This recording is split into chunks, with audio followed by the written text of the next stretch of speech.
I've been working on myself with all these demons at the door. Outside waiting, outside hating, they know who they're looking for. I've been praying, I've been slaying all of those who wanting more. Send a prayer up above, I'm coming back to settle scores. Written chose a new life, so that's how it's gonna be. The devil doesn't like it though, he says that he's been missing me.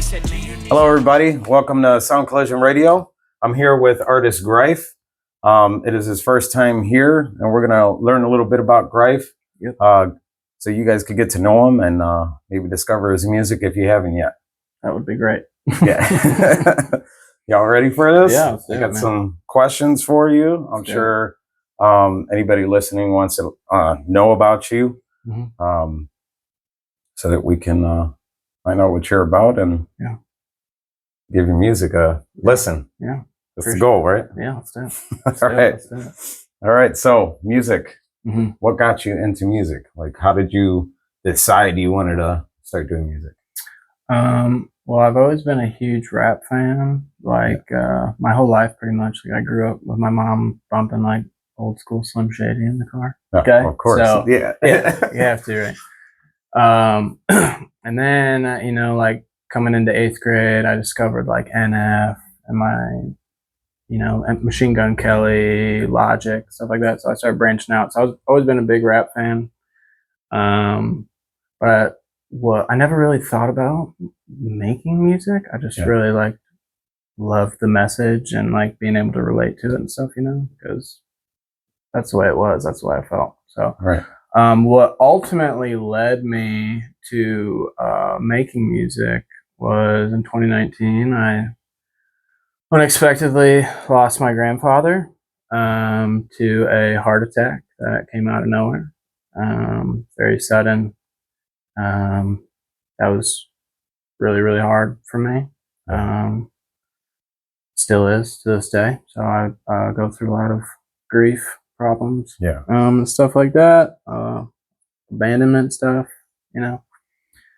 and my friend who his name's Danzig, Dan and Osai. They're local guys that I'm really close with. Danzig I actually went to high school with. He makes music, and I remember I was talking to him about like just my feelings, and he knows that I like music, and he's like, dude, why don't you just like try writing? Yeah. I was like, okay. I mean, I've never thought of that, but I didn't know what to do. You know what I mean? What do I do? You want me to write a story? No, for real. I didn't know what to do. So I was like, okay. And he's like, you don't necessarily have to record it or put them out or, pursue it, but it's just like a way to get it off your chest, just like get your feelings out. Exactly. You don't want to bottle He's like, you don't it all up. Right, exactly. He's like, you don't even have to show people if you don't want to. Just try it. So I tried, and I wrote a song for my grandpa about like all my problems, but it was like all mashed into. Dude, it'd be like a 9.5-minute song. Though. Dude. I mean, yeah. So I didn't have any music, but I didn't know anything, how to make beats or no. I didn't know nothing. So I was literally just like typing out my feelings and trying to rhyme it. Right, like it would probably be like a 9.5-minute song. That's a start, though. No, right. You know what I mean? So it is a process. Yeah. So I did that, and I was like, dude, you know what? Like that felt good. And I've always looked up to like the artists that I listen to and like their relationship with their fans and like what they get to do and perform for fans. And I was just like, dude, I love that idea. And I never growing up, like everybody knew what they wanted to be. I never have known, seriously, never knew what I wanted to be. I was always so lost in like early high school, middle school. I didn't know what I was going to do. And, I went through an unfortunate event for sure. That affects me strongly to this day, but, I'm trying to channel that to help, people out there that feel like me, sort of like me, feel worse than me. Like I just went through a loss, but there's people out there that have gone through crazy stuff that's way worse. So then all of us, man. We could think of the worst things that happened to us, and somebody had it worse. And it's like that. Yeah. It's crazy. You said 2019, your grandpa. Yep. Literally the next year, April, my grandfather passed away. April? What day? Yeah, April 13th. Okay, I'm not trying to smile. My grandpa passed away April 12th, so that's weird. That's weird. Well, he had his heart attack on March 31st, and then so a lot of our family actually like deciphers on what his actual day It was the decline after. Yeah. So like he had his heart attack on the 31st and then was in like at OSF for 2 weeks on life support, completely, you know, unconscious, like a coma. So like I didn't get any feedback from him or anything. Yeah. But yeah, so that's unfortunate, but we're here, you know. We're we're grinding through it. Have you gotten back to making a song for him yet? Yeah. So I've scrapped the first one. Yeah. Yeah. The first idea. It's probably still in my notes somewhere. It's buried down low. But yeah, so actually I wrote a song called Dear Papa on my last album. Yeah. That I put out on New Year's Eve. And it's the first one, but heavily evolved and matured. Yeah. Just like, you know, people change obviously over time. So it's like I went back through and like read the first lyrics of the first song to like maybe like channel some things to say, because there's stuff in there that was like what I said was good. I just said it in a poor structured way.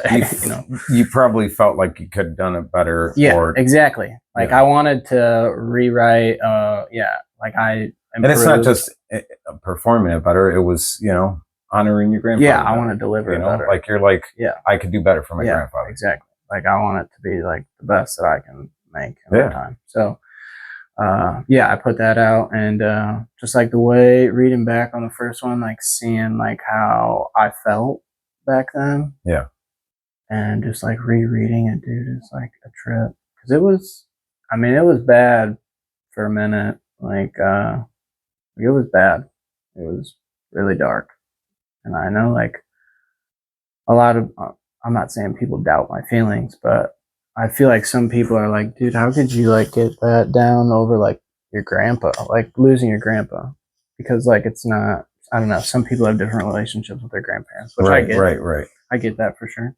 But like, I mean, anytime I go to my dad's house, my dad, you know, was always there. So like, I was raised like with my grandparents to a degree. Certain times, you know, and my grandpa was super young. I mean, he passed away at 60 years old. So I mean, like, is this a grandparent from your mom's side or your dad? No, when I was being raised at my grandparents was like at my dad's, because I'd go to my dad's every other weekend, and like for a while he was still staying with my grandparents at their farmhouse. So I'd go over there, and like, so I was always around my papa and my nana the whole time. So I had a super strong relationship with them. And it's just weird to read back on that. Like I just have a different relationship. My grandpa was super young. He was 60 when he passed away. So this December he'd be 64. And I was like I made them grandparents. I just had like a super close relationship with them. So it hit me hard. I mean, to me, it was like equivalent to losing like a parent figure. Yeah, for real. You know I would imagine. So I mean, if you guys were, you know, that close. Yeah, it was hard. And the fact that it was out of nowhere shook. I mean, I literally saw him the day before. The day prior, he was at my house, just like laughing and goofing off as we do. I actually played him like music for NF on my Beat headphones, because I started trying to like ease him into. He's total rock, like Queen and Motley Crue, which is totally respectable. I love those bands. But I was trying to like introduce him into like the rap I listened to, and I would put him onto NF, and he liked NF, and he wasn't a big rap guy, but he liked NF. Did what year, like, did he get to hear anything of yours ever? He never got a chance to listen to it. Yeah, I never. Okay. Like, no, it wasn't a thing before. Yeah. Him. You know what I mean? Like, it wasn't even. That's so. I mean, he wasn't here in the physical for it, but I know that he knows. I've had dreams of like him telling me that he's proud of me for what I'm doing, and like he enjoys like listening to my music. Yeah, just super trippy, like lucid dream, like seriously lucid dreams. Yeah, I've had that, so I know he supports it for sure, and he enjoys it. And I try to, you know, I think that's a big inspiration for me because I know that if I was faced with something negative like this, that he'd want me to try to help other people do their stuff if I could. That's you know? the important so thing. that's literally the whole mission, man, is that I want people to be able to like latch onto it and be like, that's what I go to when I'm feeling bad. Because like that's what I did, and I know how that feels. We all did it. That's what I'm saying. Like I know how that feels. We all did it. We have those artists that we ran to, literally. Yeah, like if you make real music about like your life and what you're going through, like you want people to cling on to it. Exactly. Like more than anything, and not because like I just need like a bunch of people around. Like I just want to. You want to know you're not by yourself. Yeah. In your suffering and you know whatever you're going through. And I know how people feel. I know people feel worse, so I hate that they feel like that. So you know, I just want to give them something. Oh yeah. I could definitely understand. Yeah. Yeah. Yep. So the beginning was pretty deep, pretty dark. That's kind of what started the whole process, to be honest. Okay. I don't know if I would have started if Dan hadn't asked me, to be honest. I'm not sure. You never know. Yeah, it's an act of God just getting the ball rolling. You know? Exactly. So at some point or another, he would have thrown it at you. Yeah. Some point or another. That's true. Then I thought it would happen. It's a part of some plan. Yeah. You know? Exactly. Some plan that we have no clue about. Mm-hmm. So it's just embracing it. Yeah, for sure. So what's your when you go to do music right now? So everybody's got a different way that they attack. You know what I mean? What is your attack like? So like when you're feeling in the mood to like write a song down, like what do you typically do? Are you specifically talking about writing or just like writing, recording, anything? How do you like to go about it? Well, in the beginning when I didn't know what I was doing, I just like type notes out, and my hope was that I would just be able to make a beat around it. So much harder. It's so much harder to do that. It is. It is. Like you need to cook up the beat before you right? Yeah, I mean, people are entitled to their own way. I know that there's people that do it the other way. That's fine. If that works for you, do it that way. I totally support it. It's harder. It's hard. No, it's hard for sure. But my process usually starts with the beat. And the beat could be, you know, me and my producer, Bobby, are the best dancers, depending on where you find him. He's a dog, dude. He's been doing it with me since the beginning. I've never worked with anybody else. I don't plan to work with anybody else. Like I so grateful for that man, dude. Like I wouldn't be here doing the music I am without him. He's a wizard. Mentoring. He's a wizard. Yeah, literally on the keys and stuff. He's really gifted. I really appreciate him riding with me. But so him and I, you know, we do like Discord meetings. Yeah. So we usually start with like a beat or maybe an idea. I mean, sometimes I'll just get an idea for a song, or you know, I'll be having a bad day and I start stressing on this emotion or something. And I'll be like, I could use that. You know what I mean? So I'll kind of give him an idea, kind of like the vibe, and we just start cooking, dude. Like I'll just give him ideas, like maybe we use strings or keys, and we'll just start building and relaying off each other, kind of like what we should do. So we cook up the beat, and then I write.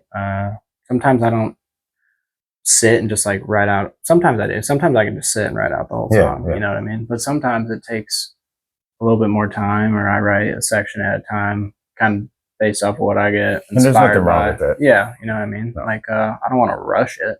Yeah. But at the same time, I want to get it out. So it's like, there's that.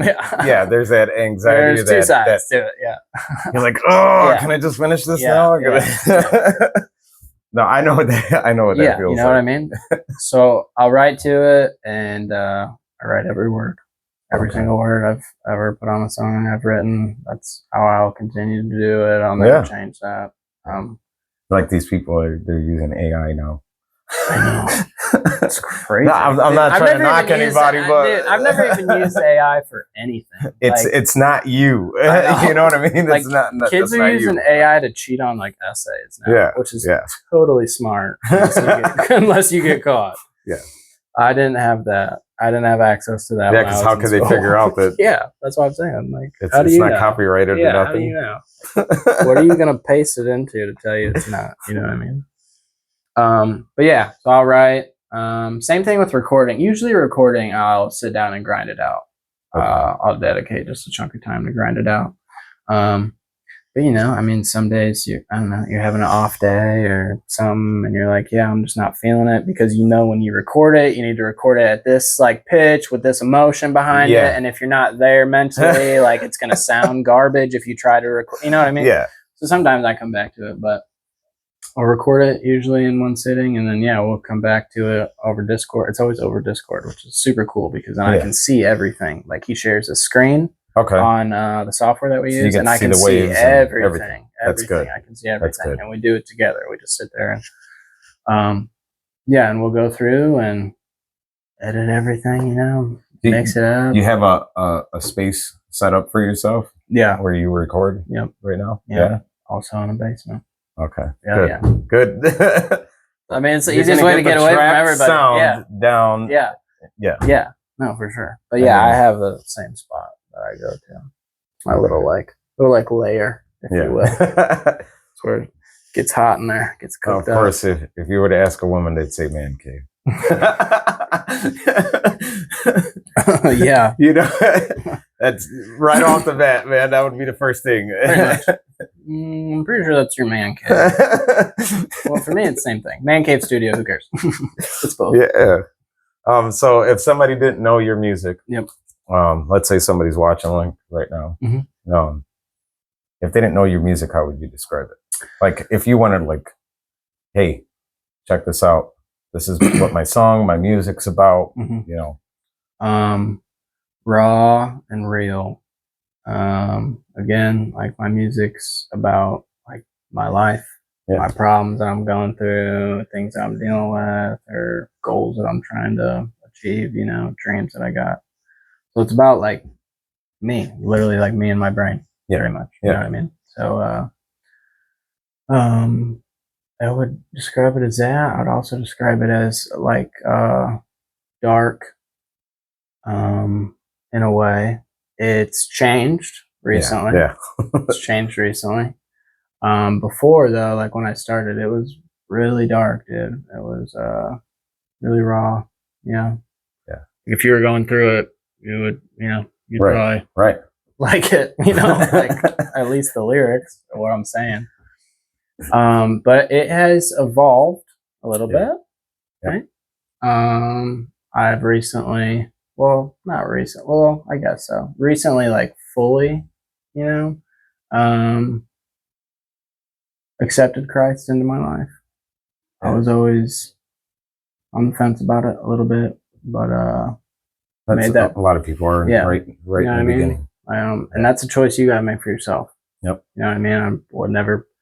I would tell you it's a great decision. Yeah. But I'm not gonna like pressure you into it. You know what I mean? Like, you gotta make that decision on your own. Yep. So but it has changed, it has evolved, and it's still dark to a degree. But I think my lyrics now, although they're going with a hard kind of dark beat, because I'm gonna be honest, I like those. I just like the way they sound. Yeah. You know what I mean? Like, not every time it's a dark beat is it like, dang, he's going through it. You know? Depending on the message, obviously, but like I just like the way they sound, like the hard 808s and like hard drums, like creepy strings and stuff. Like I like that stuff, you know. So that's always been my favorite as well. Yeah.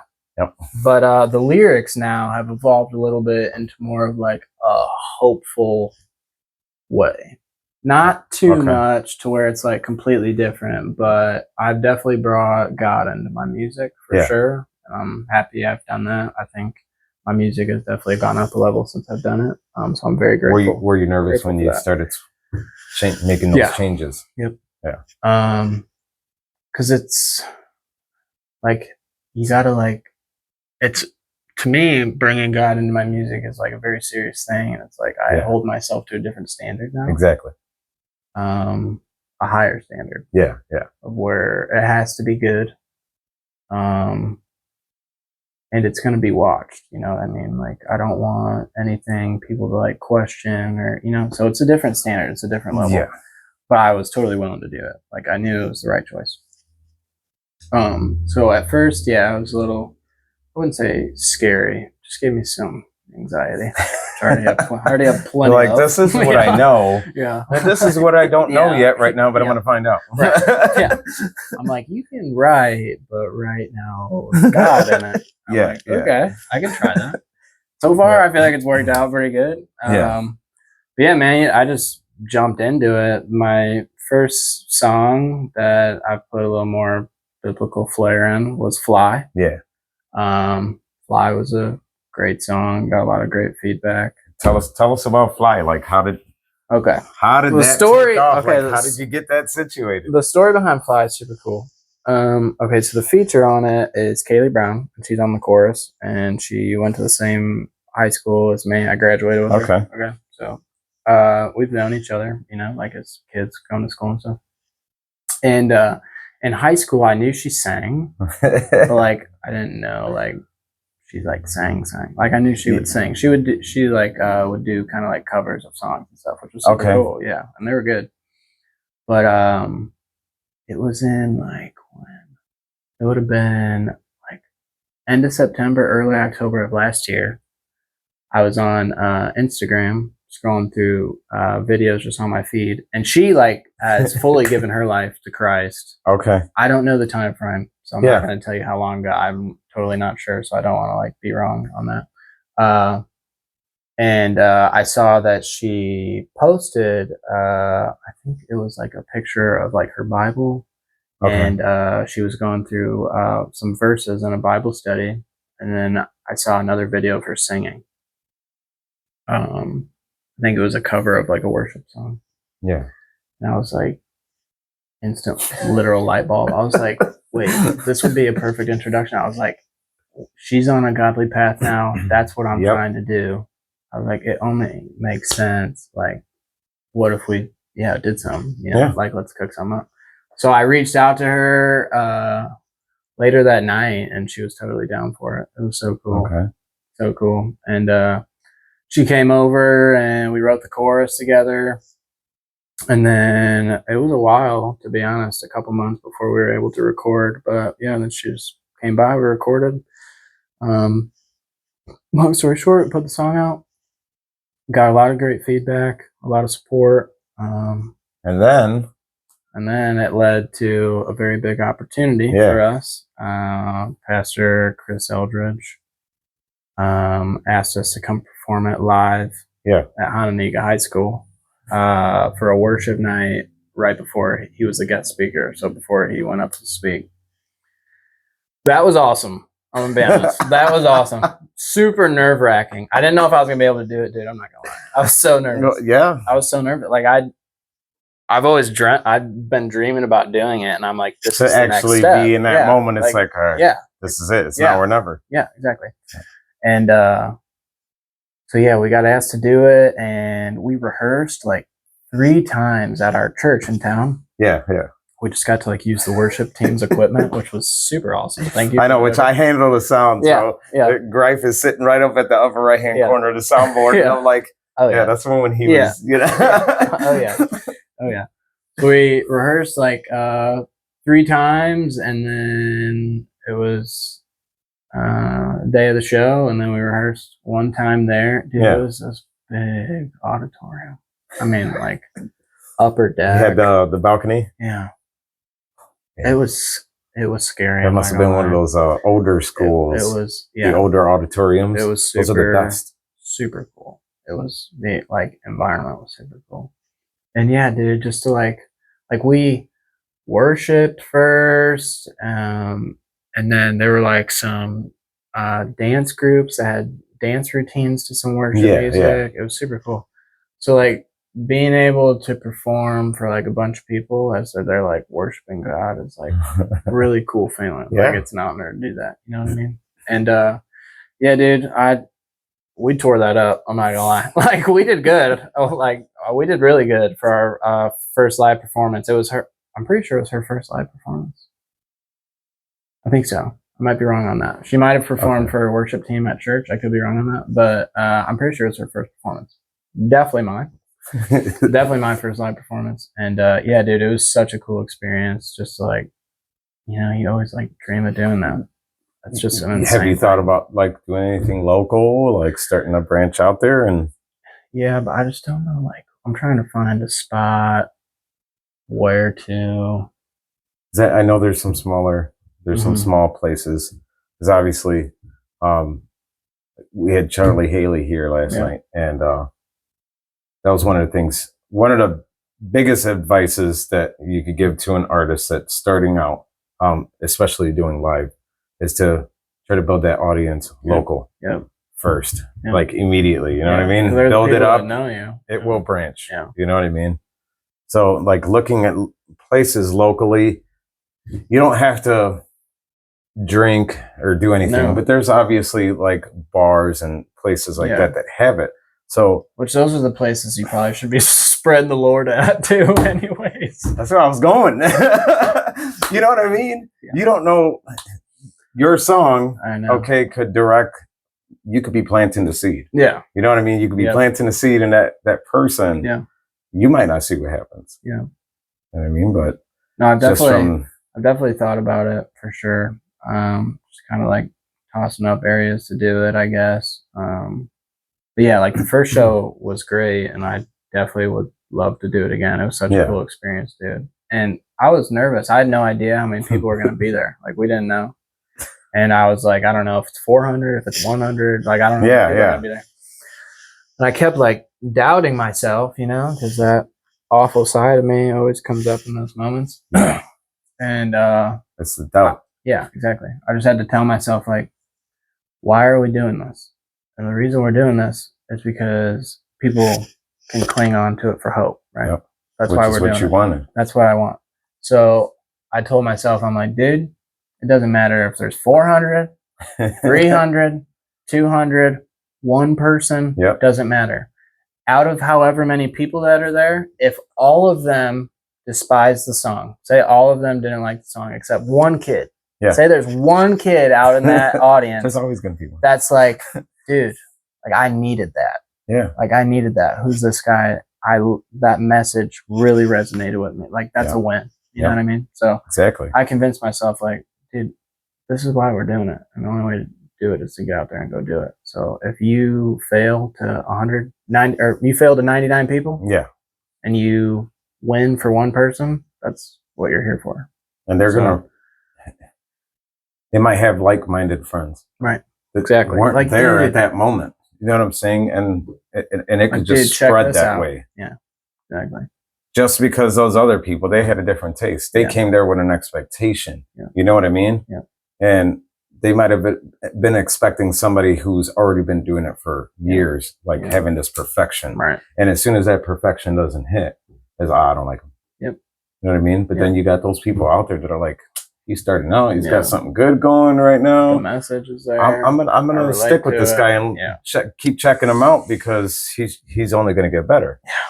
You know what I mean? True. So that's the bonus of it. Yeah, for real. No matter how many little amounts of people. Yeah. No, for real. It'll grow. Seriously, dude, it could have been one person. If you could collab with be anybody famous, it could be anybody. If you could collab with people, anybody. I think I know the answer to probably one of them.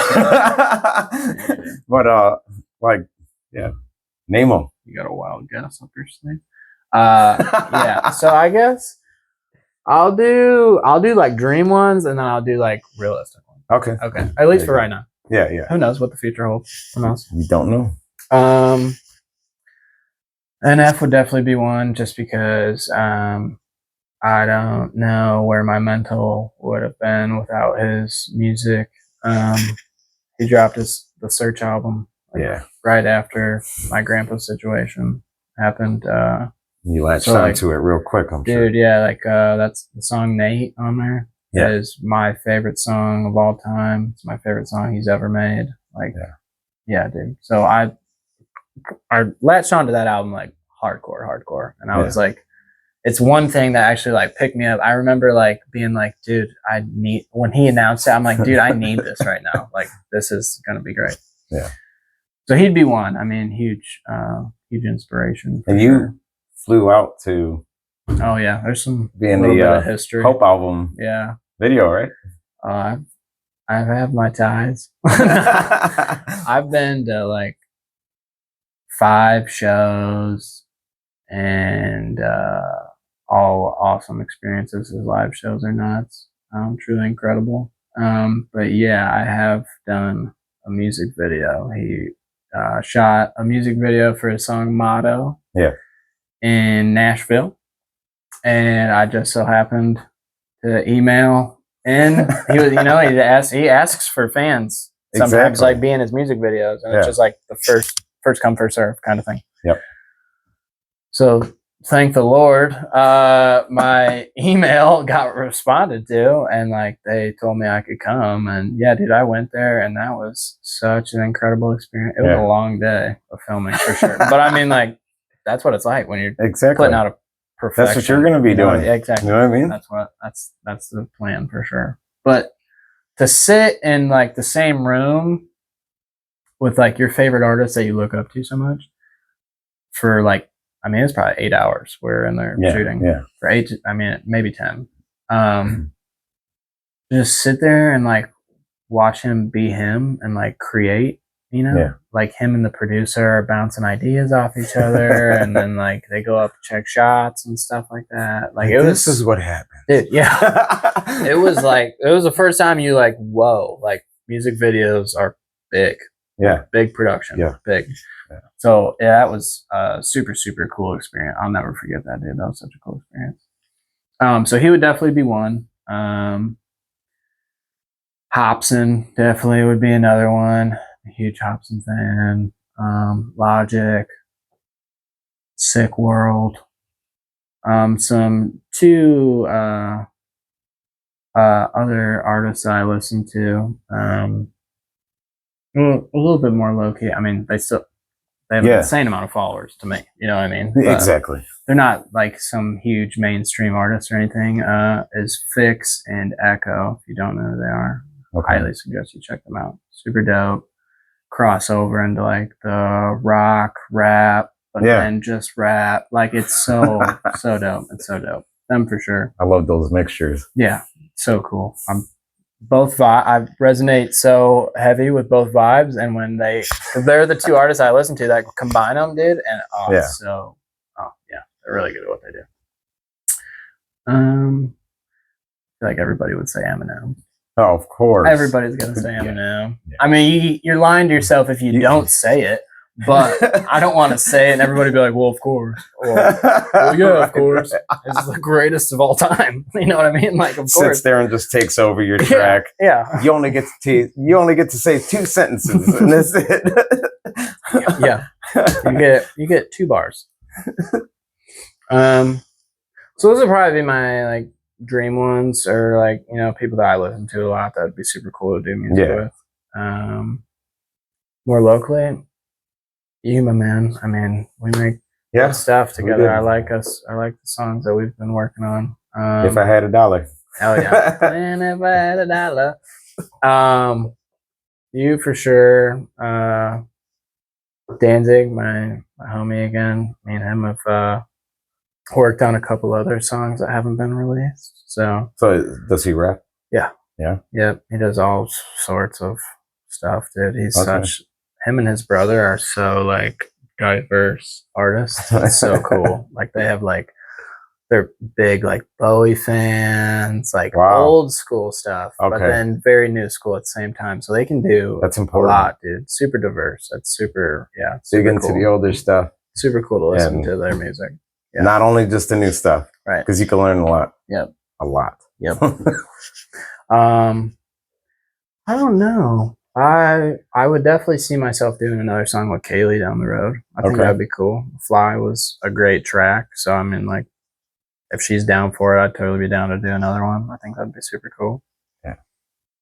Yeah, because you guys did a really, really awesome job on that song. Thanks, man. I appreciate that. Couldn't have done it without my man Bobby. He, yeah, again, very appreciative for that, man. He's Yeah, really once good you at find what he that does. person that you can work with, Never switch up. don't.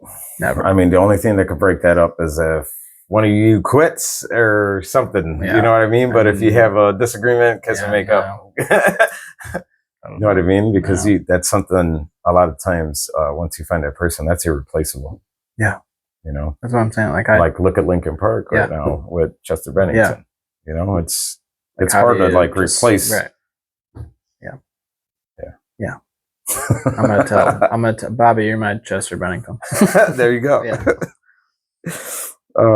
So what in your future, what accomplishments do you hope to achieve? How long of a time like with span? your music and like, yeah. I mean, it could be anything. So like, let's say short term, long term. Okay.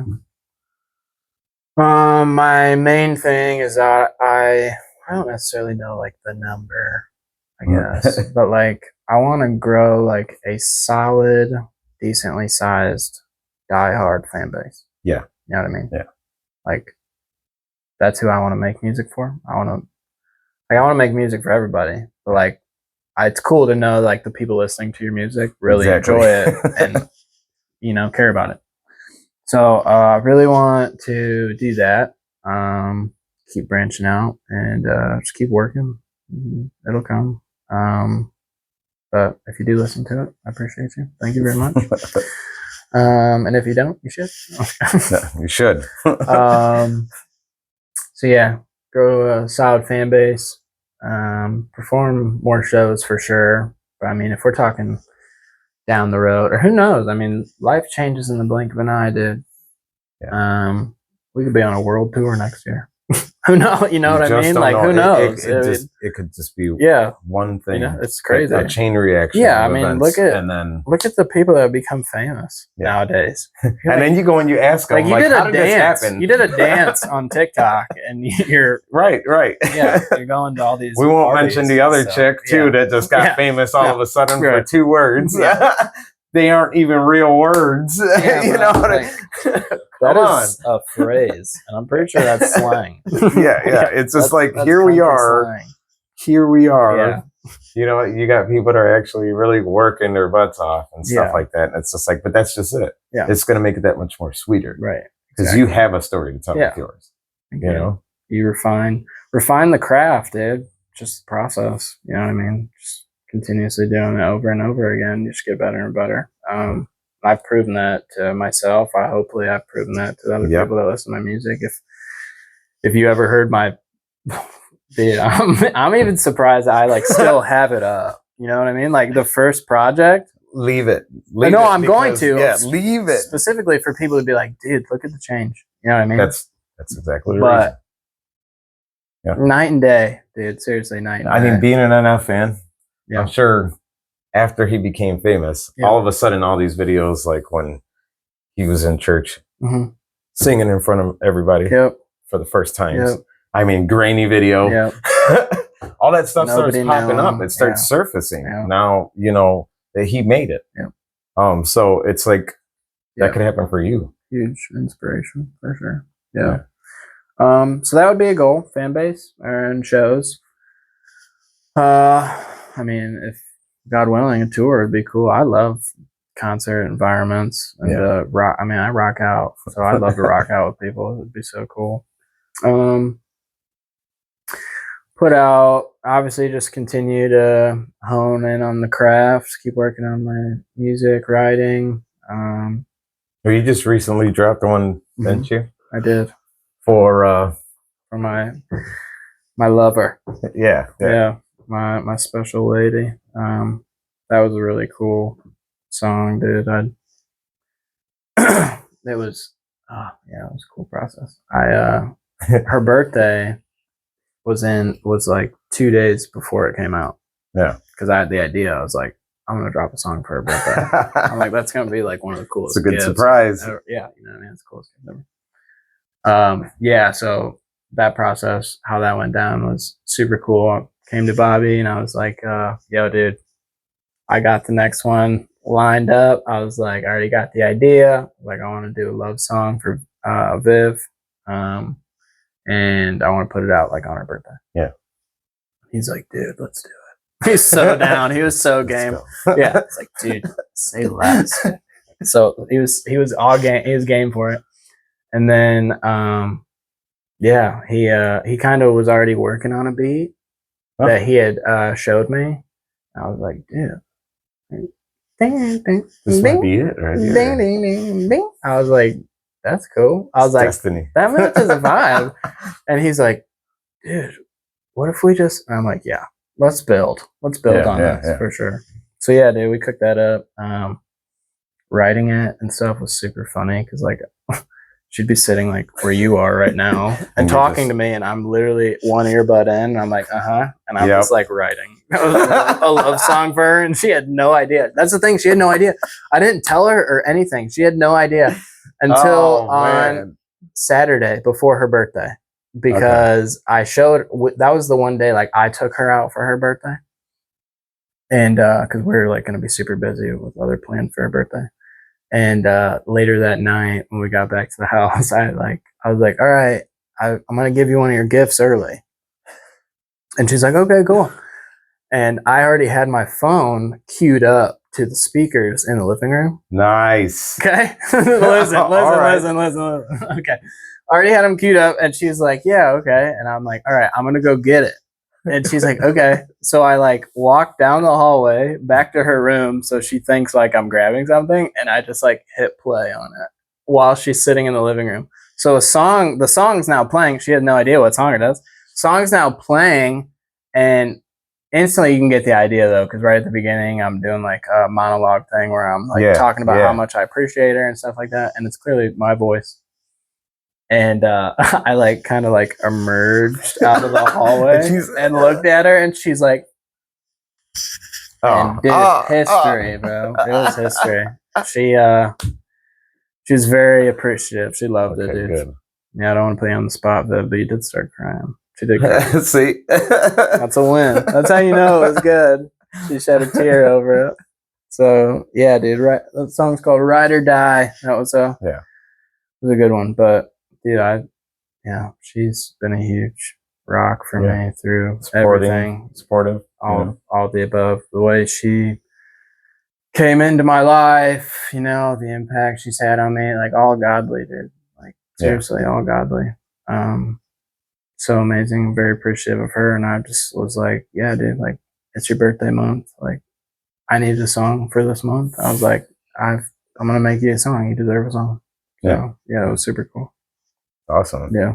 That was cool. That was I remember when it came out, I listened to it and I was like, all right.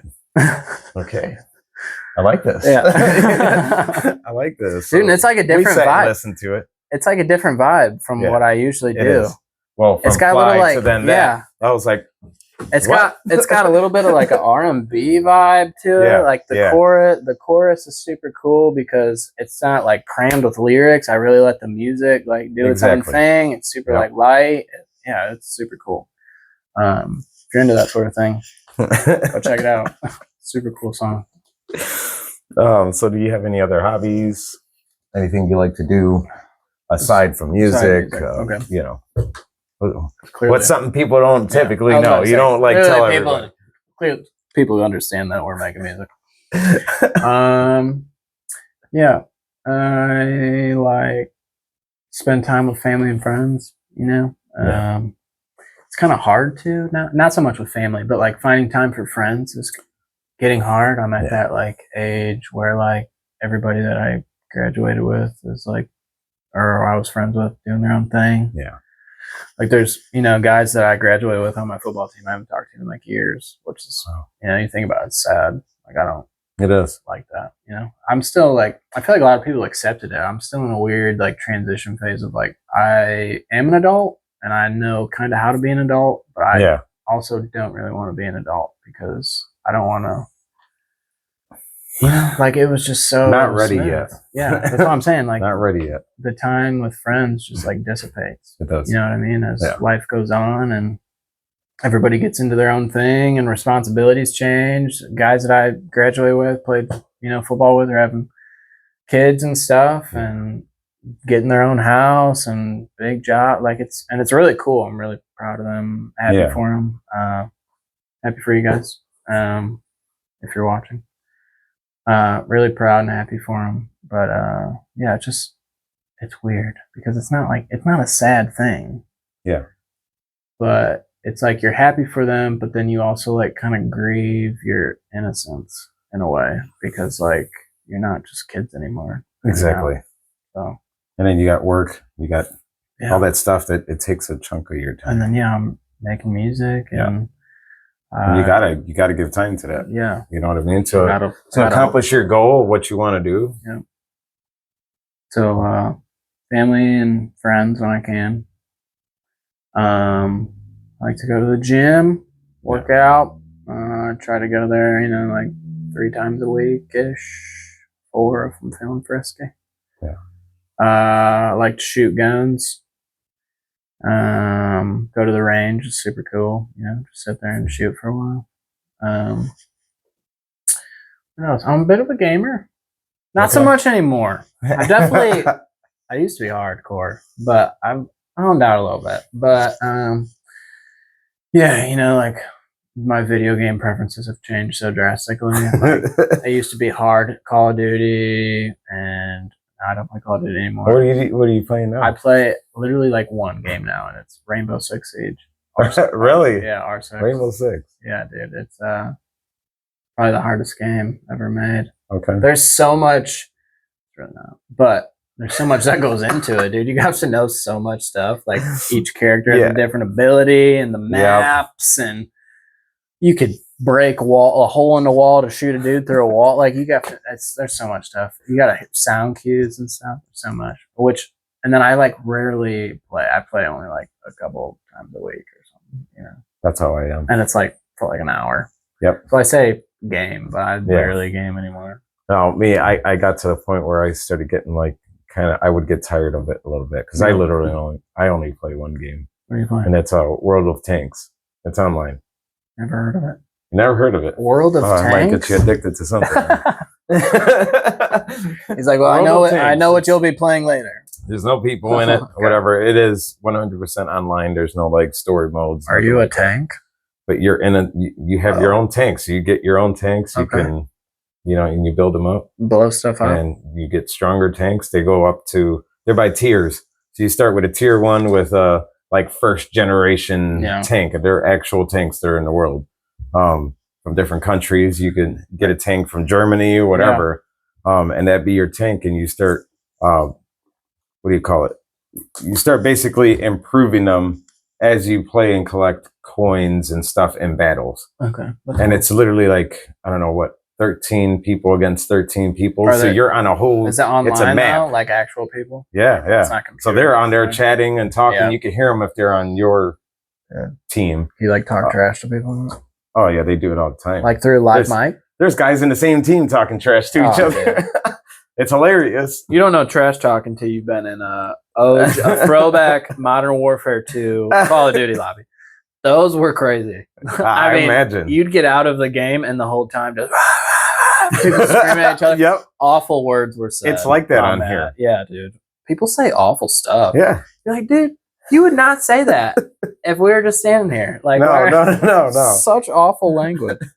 So bad. Yeah, it'd just be like they'd have a flag on one side of the map, and your team would have your flag, and then you basically meet somewhere on the map and start shooting at each other. That's great. And then it's either destroy their whole team and you guys win, or steal their base in tanks. Can you get it on your phone, or is it on a computer? It's on. You can do PS, PlayStation. You can do Xbox. It's on there.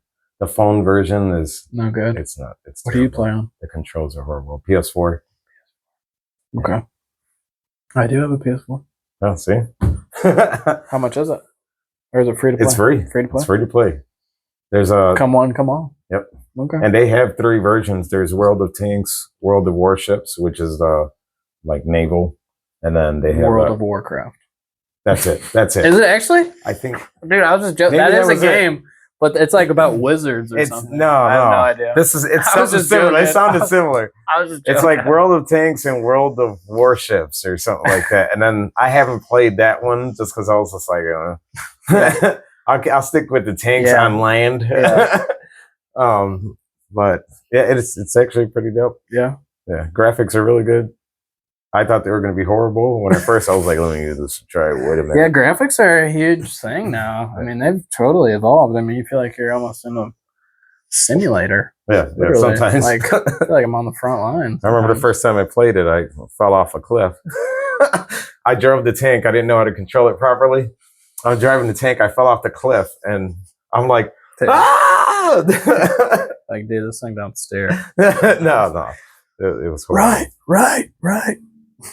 But yeah, that's pretty much the only thing I play right now. Yeah, so gaming just a little bit. Yeah. Yeah, I love It. it does calm you down sometimes. You Yeah. could be having a bad day, sit there, play a game for a little bit. Like, Like, what was that made about? I'm gonna go shoot stuff in the That's it. most like therapeutic way, healthily Yep. possible. Yeah. Leave me alone right now. I Yeah. gotta blow some stuff up. Yeah. This is a video game. I can do that here. Oh, dude. Also, I love cooking. Cooking? All right. Cook. What Grill do you like to master. cook? What's I your say favorite thing to cook? Steak. Steak? Yeah. Oh, yeah. Medium Yeah. rare. Medium rare? Yeah. All right. How about yourself? It depends. On It depends what? on what I'm eating with. It could be Okay. pasta, or if it's with vegetables, then that determines. You know, So if you're having it with pasta, how are you getting it cooked? pasta, I like it a little more done. Okay. Yeah. But Just because it goes great. veggies that can move a little. Yeah, In the yeah, distance. Yeah, because it just adds to the Like juices. you cut it and You know what I mean? you're like, what was that? Yep. Vegetables, I have their own juices mixed with, you know. So yeah, Favorite and some cut? mashed potatoes. What's your favorite steak? If you had to pick one cut. Sirloin. Really? Sirloin. Sirloin. Sirloin. Okay. Oh, And yeah. T-bone. T-bones. Yeah. Those two are my favorite. T-bone mostly because it's the closest thing to a pork chop, and I Yeah. love pork chops. Yeah. I love pork Being a chops, Puerto too. Rican, that's our nickname, pork chops. Pork That's good. Hey, man. But, So be it. so be it. I'm gonna start calling you pork chops. Yeah. Like, so, dude. I'm a big ribeye guy. Okay, ribeye. In a perfect world, bone-in ribeye. No? But usually don't have those available to me. So Yeah. just a ribeye, straight up. But yeah, dude, mid rare, nice little sear on the outside, nice pink in the center. Great, Yeah. love it. Yeah, cooking. I've been cooking for a while, to be honest. I remember like this was probably like 5th grade. 5th grade's probably like when I started dabbling on the grill, to be honest. I remember like making like my first like homemade chicken recipe. Like we grilled chicken on the grill, or like I claimed to, which I did, but I was supervised. But like I made like my own sauce, just like what I thought sounded good, and it actually came out pretty good. It's like what it sounded good at the time. Yeah. Well, back in 2013, it sounded good. Yeah. But yeah, I've been cooking for a while, and then I'm like, oh, dude, I'm a huge fan of Gordon Ramsay. Gordon Ramsay. Oh yeah, yeah. He knows what he's doing. Pray to have the chance to eat at a restaurant of his one day. Gordon Ramsay steak in Vegas or Kansas City. Yeah, that's where I want to go. My favorite. I could eat steak probably 7 days a week, 365 days a year. Oof. Yeah. So you need to. If I had, you need it working out though too. Yeah. You know what I mean? If I had the budget to do that, I would. Like the carnivore diet, you know, the Andrew Tate, and I think Joe Rogan has done it too. Like where they literally just eat meat. Like I would totally do that. I'm not kidding. I totally would. I would just eat steak. Like it's my favorite. Whatever. I'm pretty guaranteed I wouldn't get sick of it either. Just sitting there with a fork, nothing else, no plate, just a piece of meat. But yeah, Gordon. I've seen probably every single one of Gordon Ramsay's YouTube videos. I say that exaggerating, of course, but I've seen a lot. Yeah, hundreds for sure.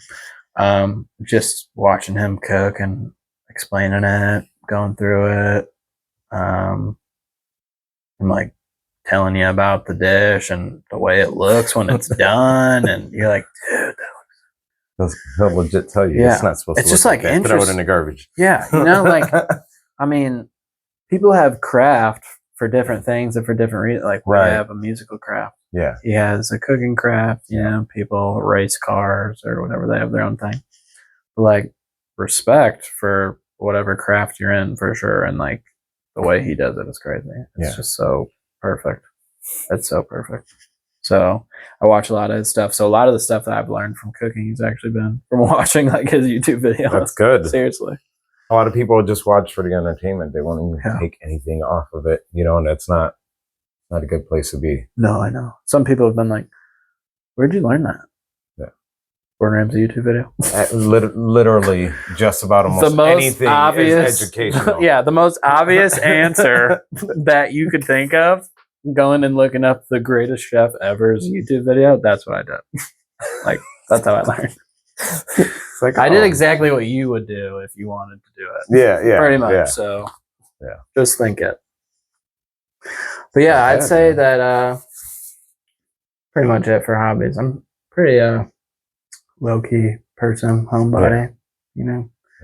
Like when we're younger, we go out and socialize a little more of a, I don't really I want to stay at home. do much. Yeah, pretty much. It gets that way, especially with how the environment is right now. Yeah.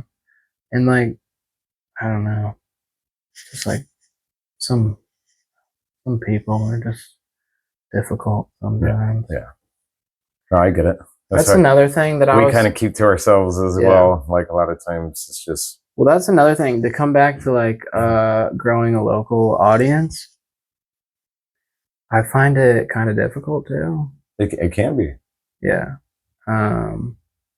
Because your local audience are the people that know you, and either they know you and they want to support you, or they know you and highly doubt what your mission is, and they don't even give it any time of day, no support, and they talk mad crap about it to their friends. Well, if you came out, which is fine, and locally doesn't have to. It doesn't have to just be people you know. You know what I mean? Right. Yeah. So, yeah. like, I mean, there's a bunch of people local. For sure. You know what I mean? There's people around here that probably still don't even know who you are. You know what I mean? And they just happen to be there, right? And hear your music. That's a local fan. Yeah. That's gonna spread it outward too. You know what I mean? Yep. They might be the ones to. So let's say somebody that did know you, they have that biased opinion. Yeah. Because anybody close to you, that's the most difficult people to sell. Yeah. You know what I mean? Because they've known you. Because they've known you. They already have an idea. Yeah. Everything's already mapped out. And now you're trying to do this. Like, wow. So if somebody else came out, like heard the music, and the person that knew you didn't even give it a chance, they'd be like, listen, they could just end up playing the song one day, and they don't even know they're listening to the guy that they know, and bobbing their head to it. You know what I mean? And next thing you know, they're like, oh, yeah, who's this? Yeah. Oh, this is GREIF. Yeah. What? Yeah. I know him. I went to school with him. Bam. It just, that's how it happens that way. I have had a lot of good support, so I'm very thankful for that. Yeah. But then there's always going to be the other side of that, you know? You know, whether that be stuff that you never even know about, people just talking amongst themselves, or people saying it to you, or someone telling you that, hey, so-and-so, I heard said this about this. Or even people just commenting on stuff that don't even know you.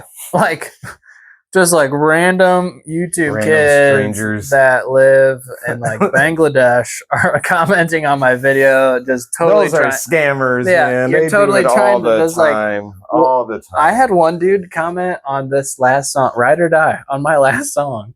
Some dude commented on it on YouTube, one word. He literally just said, quit. I was like, dude, whoa, that's so like crazy. It made me laugh. I was like, that's not even right. I'm like, dude, I don't even know who you are. You know nothing about me. Those people either don't know what the heck they're doing with their lives, or, you know, that's mainly it. And they don't, dude. They're going to hate on somebody that is trying to figure it out right now. They're working towards it. Yeah. You know what I mean? And it's all a test too. Yeah. Like, I know I'm being tested. Like, God needs to know if I can handle it or not. You know what I mean? Exactly. Like, Yeah. it's a thing you got to prove. Like, it's not all just flowers and Only butterflies. prove to him. Right. That's it. That's all I got to prove. That's it. Well, Period. I hold my grandpa in that conversation too. No, I The two get of it. them. But he's told me in a dream that he likes what I'm doing. So I wanted to just continue to keep that standard for sure. It's I'm excited for the future, to be honest. The way my writing is just like, it's evolved, and I can just like, the ideas I get are different. Like, I don't know necessarily, because I put out a project on New Year's Eve of this last year, and my thing was like, it took me a long time. Like, the songs on that album I had recorded like a year and a half prior. Not all of them, but like some of them I had recorded like year and a half, 2 years before that. Wow. You know, so my thing was like, it took so long, and like, you need to like make it sound good, obviously, but like, no one's ever going to discover you if you don't get it out. Yeah. So it's like, you can't take all. I don't have 25 years to just be ghost on social media. You know, at least a year, right? Most of the time. You know what I mean? You know, if you're not known, right? So my goal was like, well, to cut down on the time that it takes to get projects out. I was like, I'm just going to do singles. Yeah. So I've been trying to do a single a month. So I didn't drop in January because I dropped on the 31st of December. Like, right. Just eat that for a minute. Eat that for a second. Yeah. Just chew on that for a second. I still dropped it in December. Yeah. The end. The very end of December. And then I've released I dropped The Influence in February, Trust Issues in March, Fly in April, because actually I dropped Fly on April 12th. I have April 12th booked in as my grandpa's official date of death. A lot of my family doesn't, because his heart attack like completely like cut him off on the 31st. And if people want to call it 31st, that's totally fine. But I literally have it tattooed on my skin. The clock here, it's set to 4/12. Okay. On purpose for his death date. Yeah. Yeah. And it's got his signature on the clock right there. This is like his whole memorial piece. It's got the clock is set to 4/12 for the day he died, and then that's his signature right there. And then this is supposed to be a white rose. They handed out white roses at his service. Okay. I actually have one from the service. Did you dry it up? Yeah, and that like sand stuff or whatever. So cool. Yeah, I did it, and it's still totally preserved to this day. So I have the white rose still. It's yellow now, but it's there. Nothing white about it. That's for Jimmy Johnson, number 48, his favorite NASCAR driver. That's the yellow submarine. He's a huge Beatles fan. Beatles. Yeah. The cross there with Jesus on it. My grandpa was really faith-centered man. It kills me because I would love, like where I am now in my faith, I'd love to have, him see it, and then like conversations. Yeah. That I'd never had with him, just questions I could ask, or like doing a Bible study with him. He was so faith-based. Cool. Yeah. And my obviously, both. Yeah. Who would you say? Would you say your grandpa's the one that planted the seed? Yeah. If you were to look back, you know what I mean? Because we've been doing a lot of that lately at home. Like just going back into the past and thinking about certain conversations, who was involved, who was under walk with Christ, and then like really realizing, man, God's been trying to call me for a long time, and then remembering the people. They were either watering it or you know what I'm saying? Yep. It was definitely him. Well, them. I'll say them. Yeah. But he definitely played a heavy part in it, because on my mom's side, nobody really goes to church. Not that they don't believe, but they just don't really go to church or like follow it. But like when I'd go to my dad's house, and he'd obviously be living with my grandparents, like they, like for my life at least, obviously they weren't for some of their life, but for my life that I've been here, They have been. So like the first time I ever went to church was with them, and like always praying before we eat, and like they got me a little kid Bible, and like would talk to me about Jesus and stuff. So I mean those they definitely planted the seed for sure. Heavy, that's good. Heavy. So very faith based, man. That is White Sox baseball. My grandpa grew up on the south side of Chicago by the old Comiskey Park, old school. Yeah. So he's always been a diehard White Sox fan. That's his fishing reel off his fishing pole. Okay. He is a huge fisherman. That's a cardinal because I strongly believe in seeing a cardinal as like a lost person, loved one coming to visit you. And if I told you, I've had some weird encounters with cardinals. Well, hold on, let me wrap this up before we do this. And then there's All For You. That's been my like slogan since I started making music for him, my grandpa. Like, I do it all for you. My first album was called All For You. I had a single on the album called All For You. Like, that's my thing. You know what I mean? That's my thing. So that is his memorial piece. That was about like everything there was probably like 20 hours. And that's the only tattoo I have. Or section, I guess. Sessions. Tattoos. Yeah. It's probably three sessions. Yeah. The first session was 12 hours and then 2 4 hours. First time I ever got a tattoo, I sat for 12 hours. Yeah. Man. Yeah. That was crazy. That's great. You're just like dying and you're like, it's okay. It's for a good reason. Inside. It's for a good reason. Like, it'll be worth it when it's done. Right. Yeah. That's awesome. So the cardinal thing though, like I've had such weird encounters like with cardinals, and I don't believe in coincidences. I don't. I think it's meant to happen. So like my 18th birthday during COVID, which is also my golden birthday because I'm born on May 18th and I had to do it in COVID. Awful. So bad. We like had a small group of family go to my dad's house in the garage, just like hang out for a little bit, a couple hours, and do like cake and presents in there. And it started downpouring, like monsoon rain, dude. Like it's blowing sideways, like heavy rain, right? And literally right in the driveway, because like it's like trees, alleyway, you know, kind of alleyway, and then garage. So I mean, like the trees from where we're sitting are 20 feet away, super close. It's downpouring rain, and a cardinal just like came out of nowhere and landed right on the tree, right at the entrance of the garage. Just like sat there while we were doing cake and presents while it's downpouring. Not an animal to be seen anywhere. And it's just sitting there.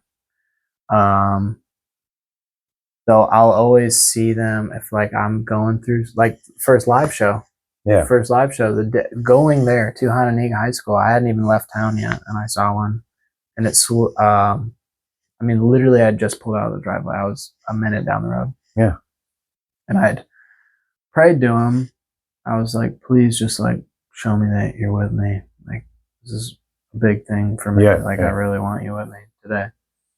And I'm pulling out and I'm driving and just whoom, right in front of my car, and was like flew up in a tree by me. And I was like, there he is. You know what I mean? But the most recent one that's the last one I'll tell, because the other ones, you know. But the most recent one was like crazy, dude. It was my birthday, and we were staying the overnight, me and my girlfriend, in Schaumburg. Okay. Staying out there doing stuff for the night, and we were going out to dinner. Dude, have you ever been to Weber Grill, a restaurant? No. You're missing out. Good? So good.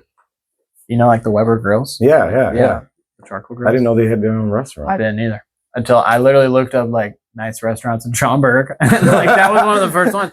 And they have like a huge, like fake, like 2-story tall grill outside. Yeah, it's super cool. So anyways, What, in Schaumburg? yeah. And inside you can like see over the counter, like into the kitchen where they're cooking, and they're all cooking on, I mean, as wide as this table, drum Weber grills. Like they lift up huge lids and it's just fire just going, and they're just steaks and No dude, it's kidding. so good. A little pricey, but if like one night you're going on a date night, Yeah. just like you and your lady, I definitely recommend it for sure. It was very, very good. Wow. Yeah, so we were that's where we were going for dinner.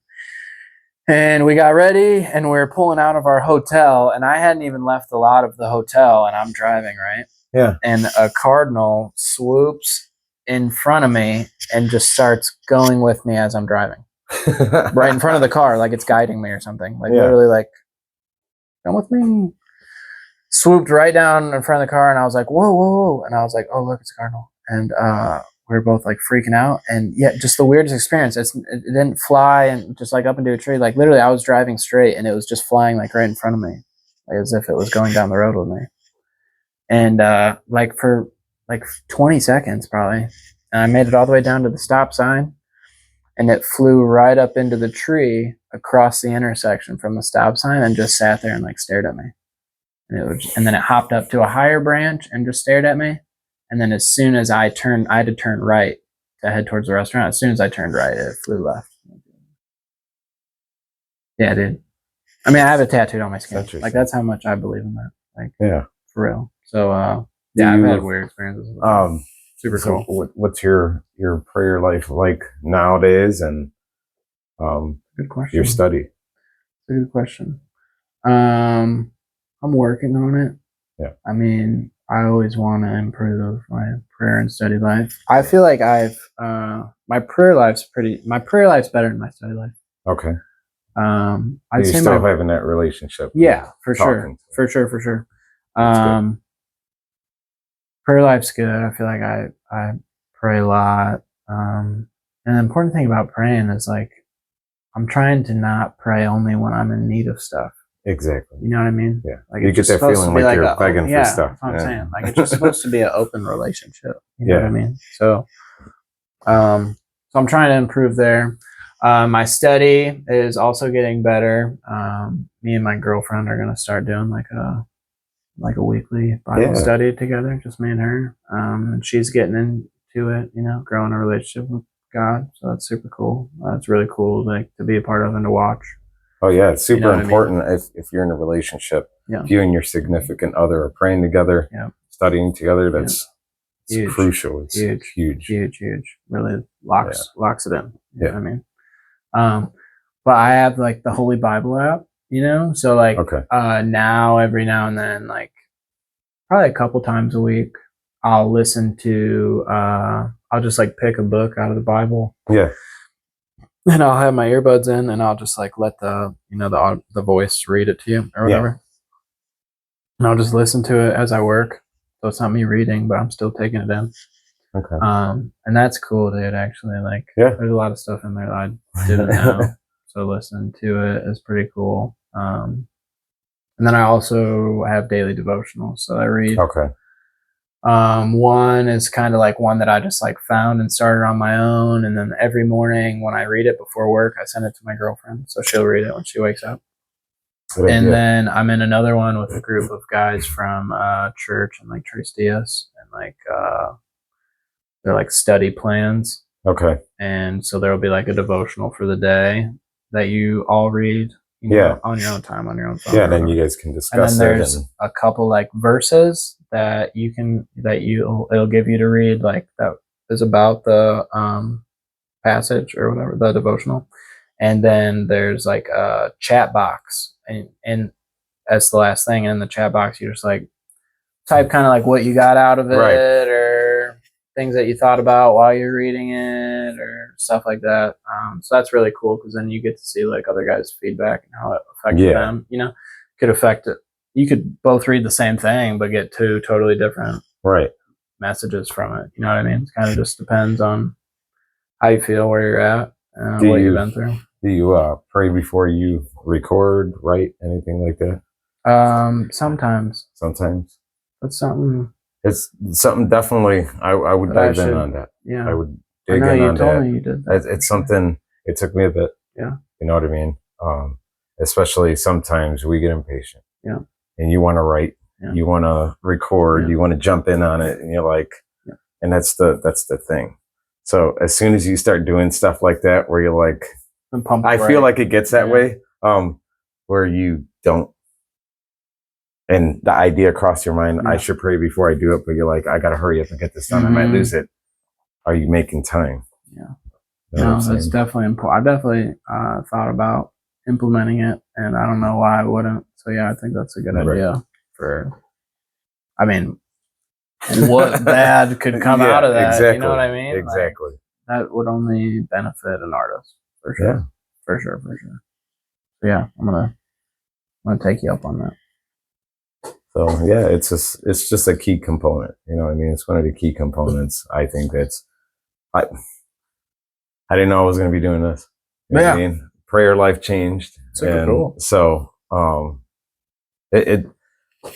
there's a thing you've probably heard it a lot, especially going to the men's retreat. Yep. And it was about surrender. You know what I mean? So I know there's a guy in my men's group, and he always talked about he surrenders every single day. So it took for one day, and this is just how weird it gets, you know?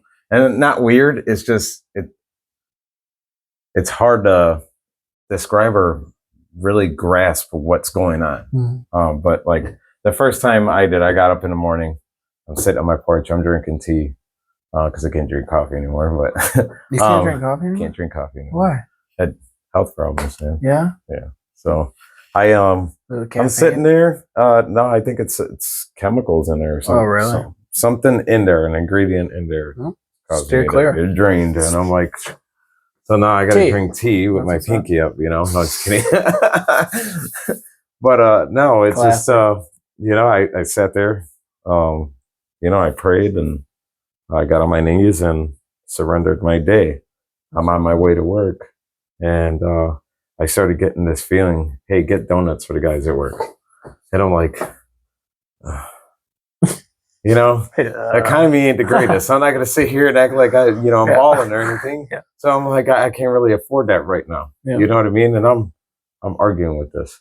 It's a rainy day, mind you. All right. So it was right before 4th of July. So it was Wednesday. Yep. It was Wednesday. Oh, so this is recent. Yeah, recent. Cool. So, and I've been going to church for 3 years now. Not 3. It was almost 3 years. Yeah. But so I'm wrestling with this. I pull in the Chavinette, you know, and there's the Casey's there, pulling in the parking lot, and I'm like, it's pouring. Yeah. You know, and I can't get over. I've told this story to a few people now, but I can't get over it. So I'm sitting in the parking lot.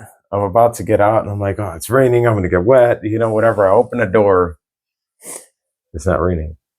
Wow. It's not raining. And I stood there with the car open, one leg out, and I'm like, I get out the car, I look up, and I'm like, okay. Okay. Yeah. Got in, got 2 dozen donuts, took it to work. But you got the day old.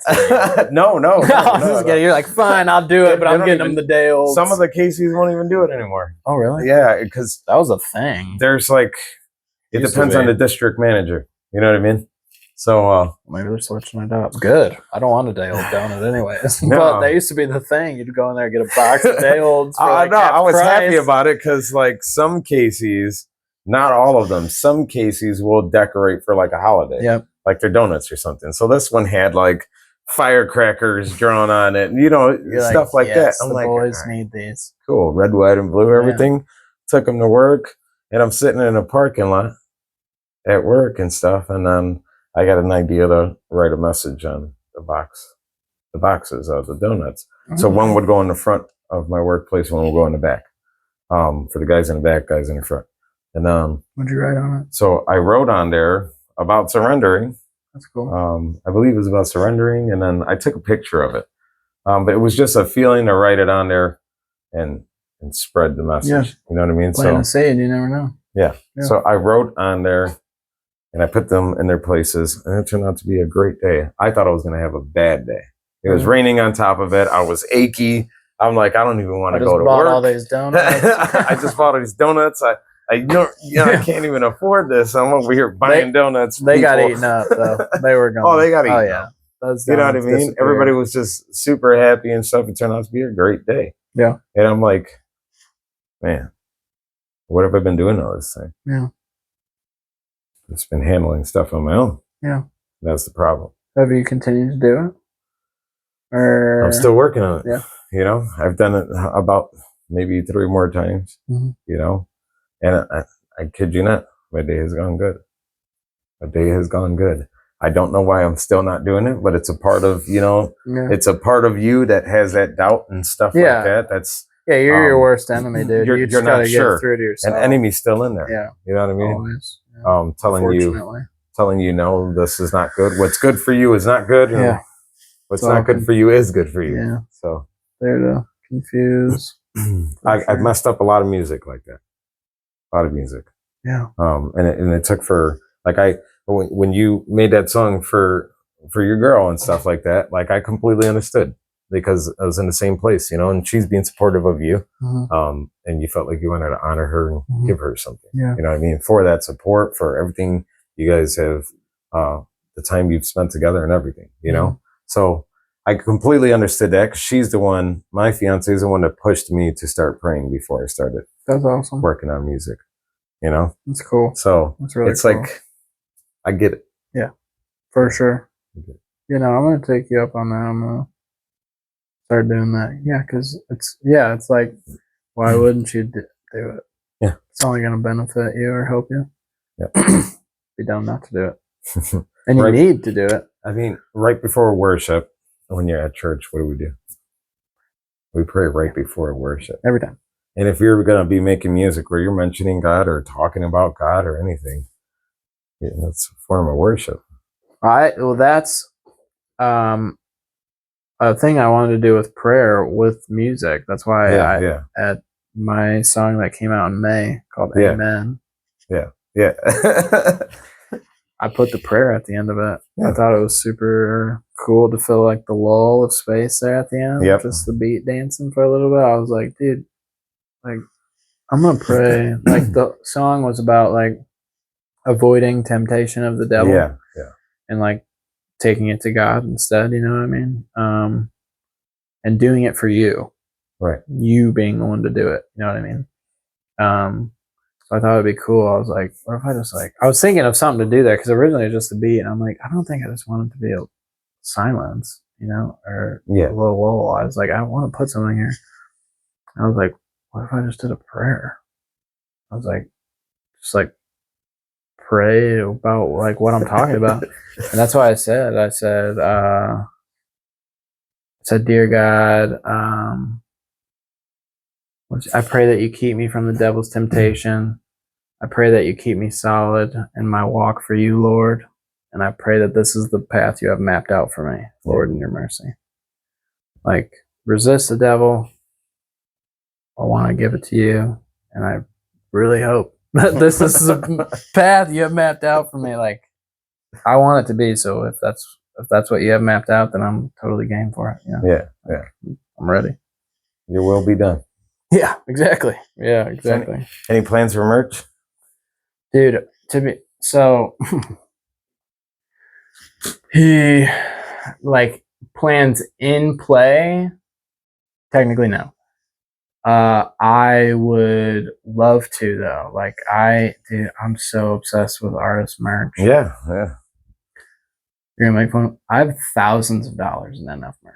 Yeah. And people call me a nerd. You can call me a nerd. But obviously I support him in his music. And obviously if I'm buying that much merch, clearly that's how much I look up to his message. Yeah. You know what I mean? Yeah. So it's not like I'm buying merch from somebody that makes just garbage that has no meaning. You know what I mean? Yeah. But also the designs, dude, are just so you know what I mean? I'd love to do merch stuff for sure. I mean, there's only a few of these made. They're GREIF hats. I've had a very select few people have them. Yeah. I have GREIF hoodie. It's got my logo on it. There are very, very few of those.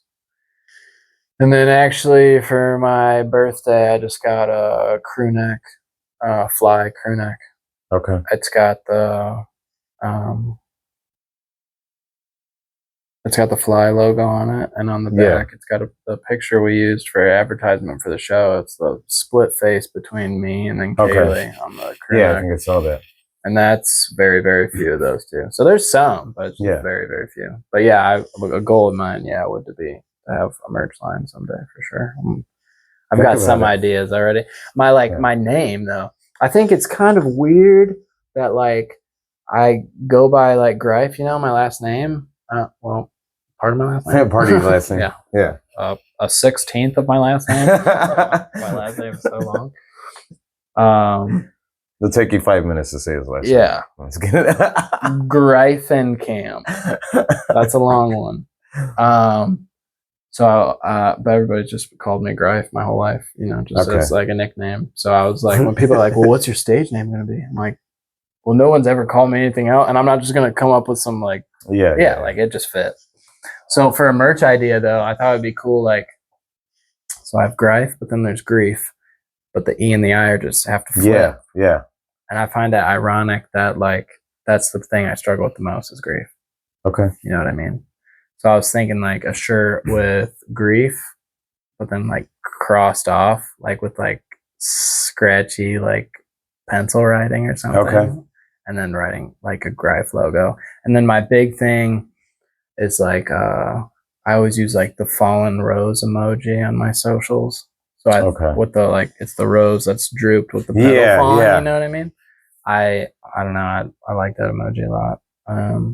I think it latches on to like my message a lot.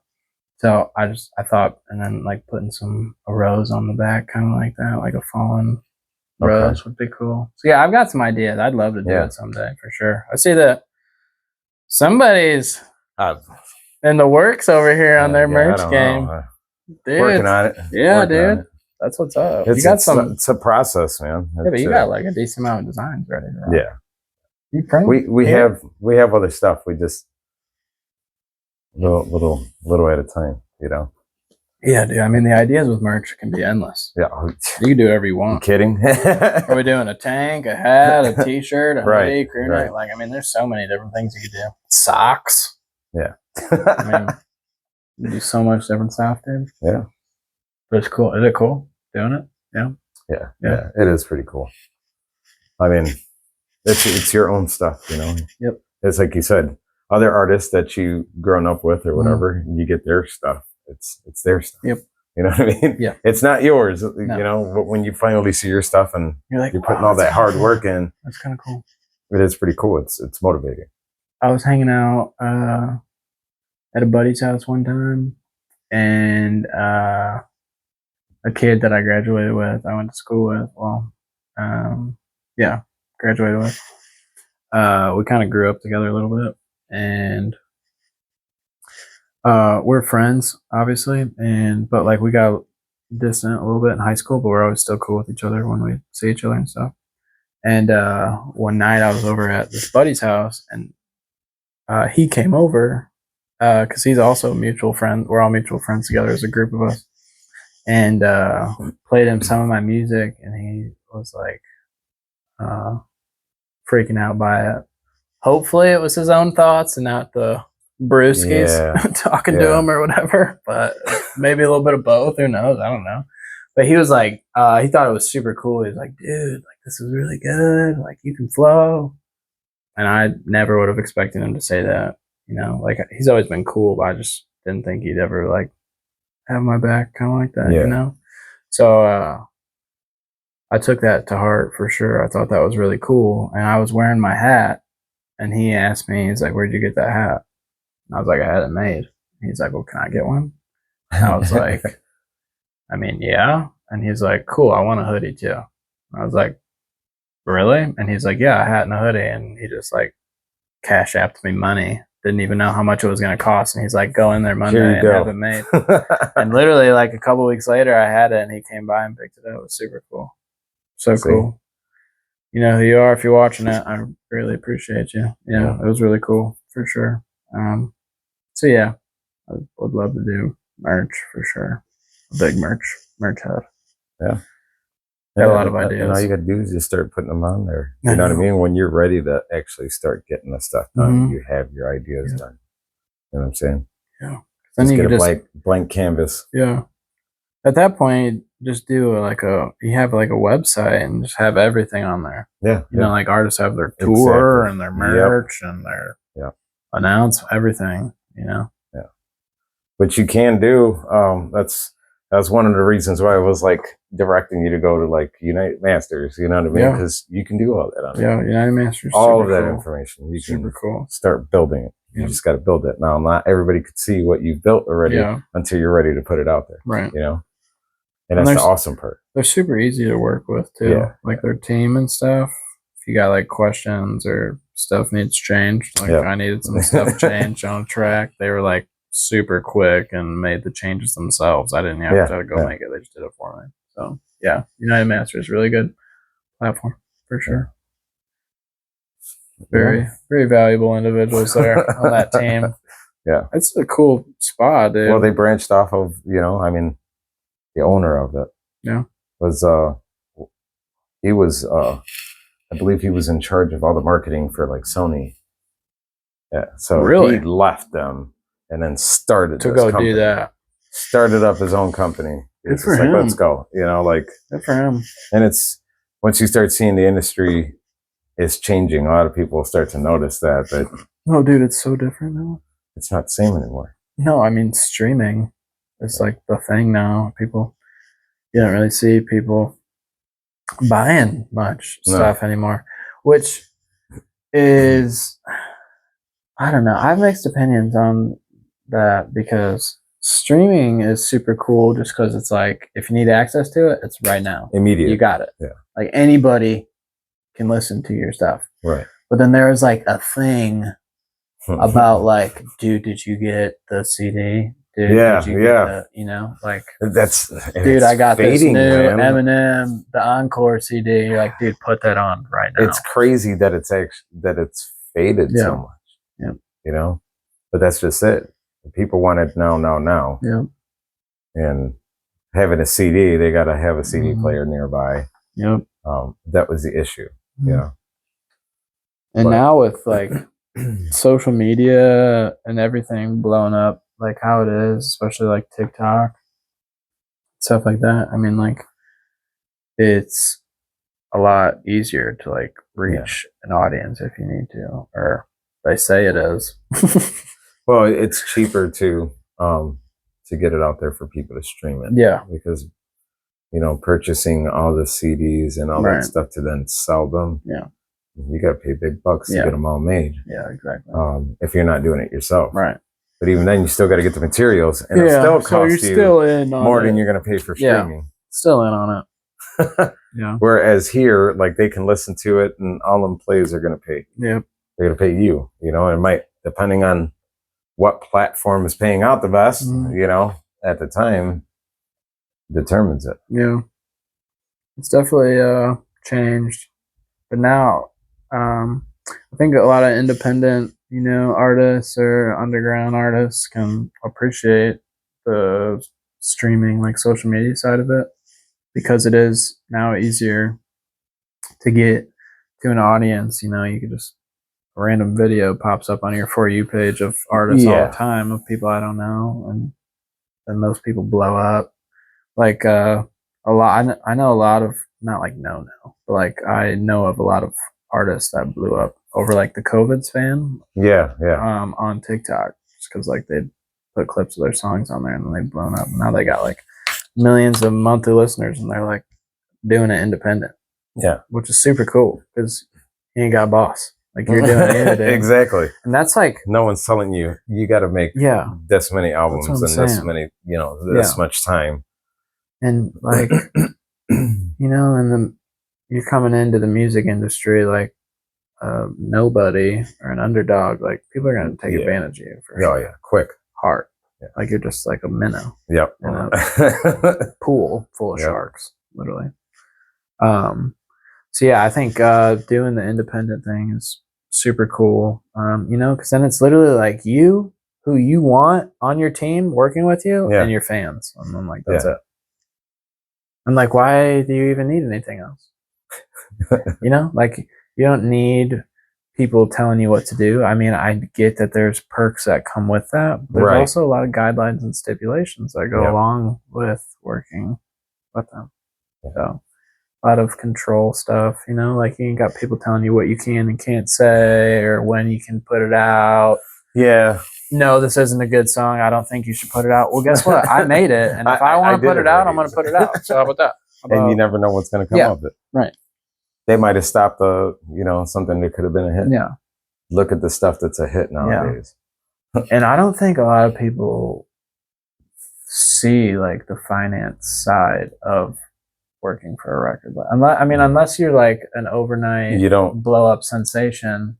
If you're like struggling to make like sales and stuff, you'll get consumed, dude. Yeah. Literally working for them, because then you owe them all this stuff that you can't. It's not even only that. It's if you're with a company and you're no, obviously you're going to be on a contract, so Yep.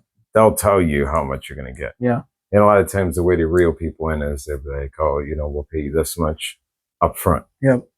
And that's what gets everybody. It's Yep. that upfront dollar amount. Yeah.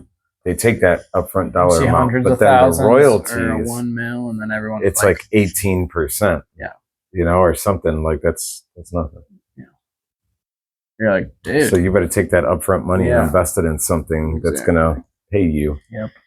But a lot of them don't do that. They got to get the necklaces and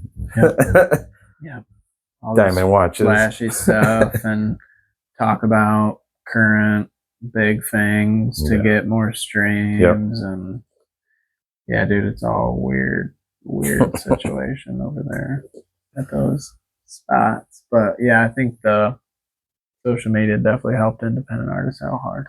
Like there's a lot of negatives that come with social media. Of for course, sure. of course. I mean, like rants at awful things that come with it. People that can comment. Yeah. Quit. That's literally what the dude said. Quit. You quit commenting. Right, yeah. Delete your comment. And then it's like, if you only have like a few comments or however many comments on there, you're like, 99% of my comments are hate right now. You're like, dude, I have to delete your comment. I can't leave it there. Yeah, yeah. It's not like I have 10,000 comments and like, some of them are obviously hate. It's like, people are going to see those. I'm going to delete it. I'm going to delete it. You can't get everybody. No. It's impossible. Nope. But nobody can. You never will. It's totally impossible. Not even Jesus could get everybody. No. You know what I mean? Not even Jesus was able to get everybody. Yeah. And then you definitely won't. Exactly. Like, so. Yeah. Yeah, that's all I had. Yeah. I think it was very informative for everybody watching. Yeah. Super cool. Super fun. Got working on a song right now. I'll just tell you the title. It's called In the End. In the End. What could be coming out in August. Yeah. Okay. Let's be on the lookout for that. Other than that though, dude, I'm not playing any shows right now, or I don't have any scheduled. Soon to change, hopefully. Yeah. Working on crafts, working on me. That's about it, dude. Just trying to keep going, keep grinding. So, this has been fun. Yeah. We appreciate you getting on here and sharing a bunch about yourself, Big old pretty awesome. little GREIF here. Yeah, then you can check. There'll be a link below this video for you guys to check out his music as well. Greatly appreciate you, sir. This has been fun. Yeah. This is cool. We should totally do this again sometime.